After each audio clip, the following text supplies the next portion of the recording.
Sa Matthew chapter 16, nang walang nakakaalam ng tunay na pagkakakilanlan ni Jesus, nagtanong si Jesus sa kanyang mga alagad tungkol sa dakilang hiwaga. Tinanong niya, ano ang sinasabi niyo kung sino ako? Ang mga tao ay pumulot ng mga bato para batuhin ako.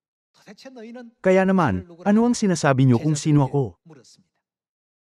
Nang tinanong niya ang kanyang mga alagad, unang sumagot si Pedro, ikaw ang Mesiyas, ang anak ng Diyos na buhay. Sa panahong yun kung kailan walang nakakahanap ng sagot sa hiwagang yun, nakilala ni Pedro at ng mga apostol si Jesus.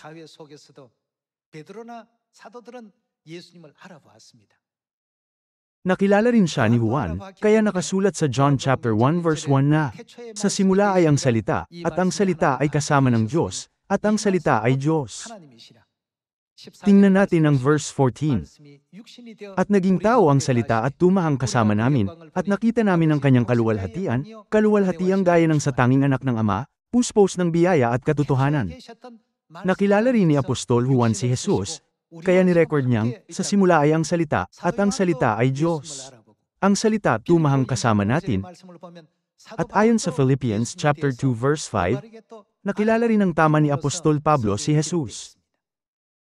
Gayunman, marami pang iba ang nabigong gawin ito.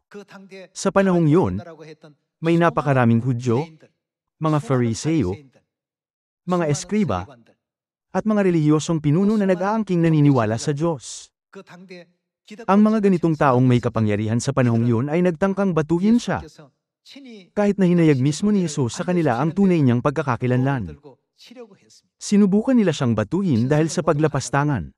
Pumarito ang Diyos sa lupa at sinabing, ako ang Diyos, pero sinubukan ng mga tao na batuhin ang Diyos na kanilang pinaniniwalaan, sinasabing, ikaw ay lumalapastangan. Gaano ito kasawimpalad? Dagdag pa rito, kinilala nila siya bilang sekta ng Nazareno. Ito ay nakasulat sa Acts chapter 24.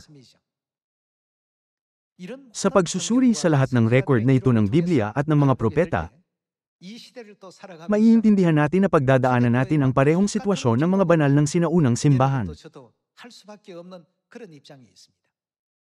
Gayunman, kailangan nating alalahanin ang salita ng Diyos. Hindi ba tayo tinuruan ng Diyos na dapat tayong laging lumakad sa tamang landas sa halip na sa madaling landas? Maaari tayong gumawa ng mga kompromiso para mamuhay ng madali sa mundo. Gayunman, ang daang patungo sa kaharian ng langit ay hindi kailanman katulad noon.